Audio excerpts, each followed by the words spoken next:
Good morning, boys and girls. It's Mr. McMahon, and I'd like to read chapter 2 of Winnie the Pooh. And I'm not sure whether I'll divide it in two sections or not. Like last week, I did 1 and then 1.1, which was halfway through chapter 1. And I might have to do this with chapter 2. That has to do with upload times, and the time it takes to read causes more uploading to occur. So here we go. Chapter 2, in which Pooh goes visiting and gets into a tight place. Edward Bear, known to his friends as Winnie the Pooh, or Pooh for short, was walking through the forest one day, humming proudly to himself. He had made up a little hum that very morning as he was doing his stoutness exercises in front of the glass. Tra-la-la, tra-la-la, as he stretched up as high as he could go, and then tra-la-la, tra-la-la, oh, help-la, as he tried to reach his toes. After breakfast, he had said it over and over to himself until he had learnt it off by heart. And now he was humming it right through properly, and it went like this.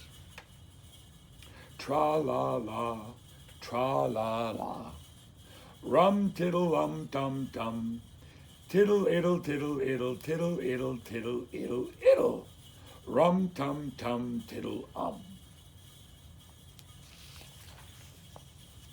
Well, he was humming this hum to himself and walking along gaily, wondering what everybody else was doing and what it felt like being somebody else, when suddenly he came to a sandy bank, and in the bank was a large hole. Aha, said Pooh, rum-tiddle-lum-tum.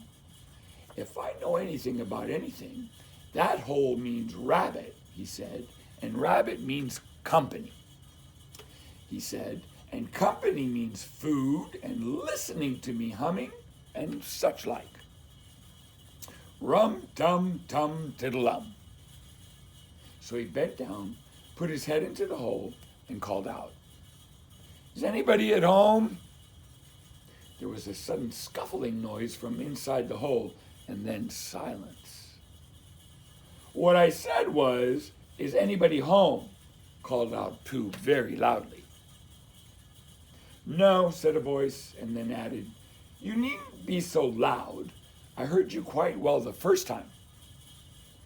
"Bother," said Pooh. "Isn't there anybody here at all?" "Nobody." Winnie the Pooh took his head out of the hole and thought of a little, and he thought to himself, there must be somebody there, because somebody must have said nobody. So he put his head back in the hole and said, "Hello, Rabbit, isn't that you?" "No," said Rabbit, in a different sort of voice this time. "But isn't that Rabbit's voice?" "I don't think so," said Rabbit. "It isn't meant to be." "Oh," said Pooh. He took his head out of the hole and had another think, and then he put it back and said, "Well, could you ever kindly tell me where Rabbit is?" "He has gone to see his friend Pooh Bear, who is a great friend of his." "But this is me," said Bear, very much surprised. "What sort of me?" "Pooh Bear." "Are you sure?" said Rabbit, still more surprised.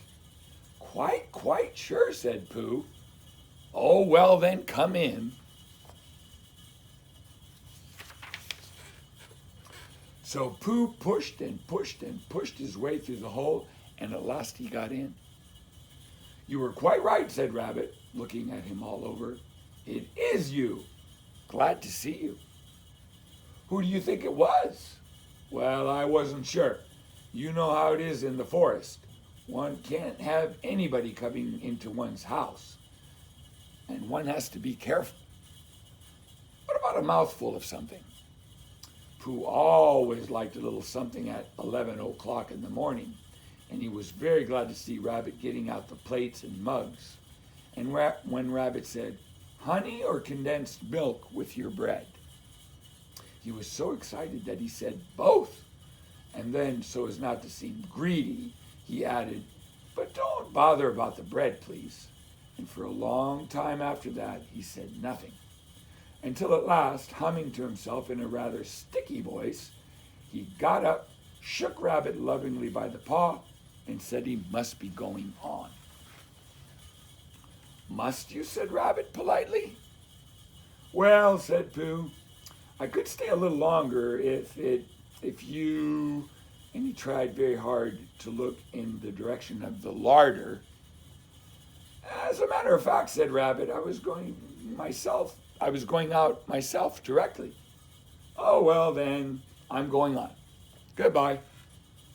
Well, goodbye if you're sure you won't have any more. Is there any more? Asked Pooh quickly. Rabbit took the covers off the dishes and said no, there wasn't. I thought not, said Pooh, nodding to himself. Well, goodbye. I must be going on.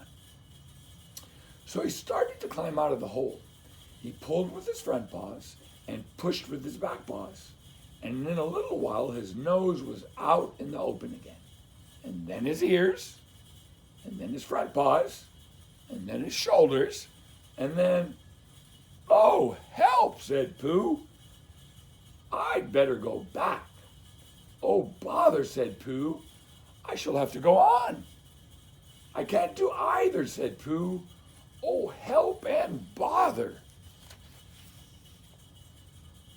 Now, by this time, Rabbit wanted to go for a walk, too. And finding the front door full, he went out by the back door and came round to Pooh and looked at him. Hello, are you stuck? He asked. No, said Pooh carelessly. Just resting and thinking and humming to myself. Pooh Bear stretched out a paw, and Rabbit pulled and pulled and pulled. Ow! Cried Pooh. You are hurting. The fact is, said Rabbit, you're stuck. It all comes, said Pooh crossly, of not having front doors big enough. It all comes, said Rabbit sternly, of eating too much. I thought at the time, said Rabbit, only I didn't like to say anything, said Rabbit. That one of us was eating too much, said Rabbit. And I knew it wasn't me, he said. Well, well, I shall go and fetch Christopher Robin. Christopher Robin lived at the other end of the forest.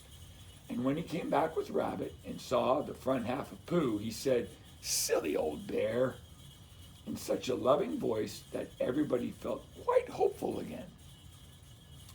I was just beginning to think, said Bear, sniffing slyly, that Rabbit might never be able to use his front door again, and I should hate that, he said. So should I, said Rabbit.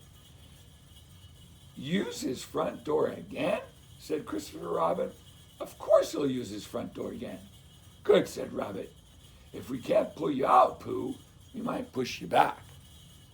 Rabbit scratched his whiskers thoughtfully and pointed out that when once Pooh was pushed back, he was back, and of course nobody was more glad to see Pooh than he was. Still, there it was. Some lived in trees and some lived underground. And, you mean I'd never get out? Said Pooh. I mean, said Rabbit, that having got so far, it seems a pity to waste it. Christopher Robin nodded. There's only one thing to be done, he said. We shall have to wait for you to get thin again. How long does getting thin take? Said Pooh, anxiously. About a week, I should think. But I can't stay here for a week. You can stay here all right, silly old bear. It's getting you out which is so difficult. We'll read to you, said Rabbit cheerfully, and I hope it won't snow, he added. And say, old fellow, you're taking up a good deal of room in my house. Do you mind if I use your back legs as a towel horse?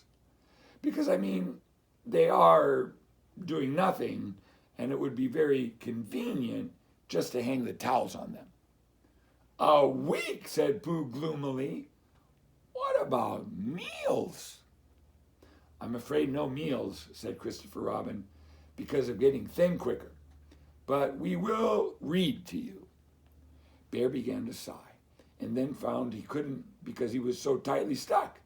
And a tear rolled down his eye, and he said, then would you read a sustaining book, such as would help and comfort a wedged bear in a great tightness? So for a week, Christopher Robin read that sort of book at the north end of Pooh. And Rabbit hung his washing on the south end. And in between, Bear felt himself getting slenderer and slenderer. And at the end of the week, Christopher Robin said, now.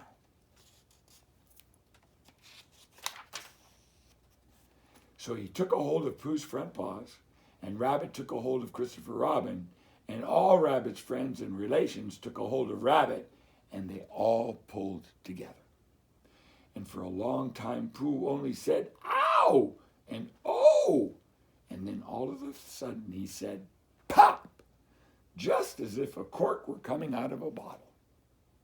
And Christopher Robin and Rabbit and all of Rabbit's friends and relations went head over heels backwards. And on top of them came Winnie the Pooh, free. So with a nod of thanks to his friends, he went on with his walk through the forest, humming proudly to himself. But Christopher Robin looked after him lovingly and said to himself, silly old bear.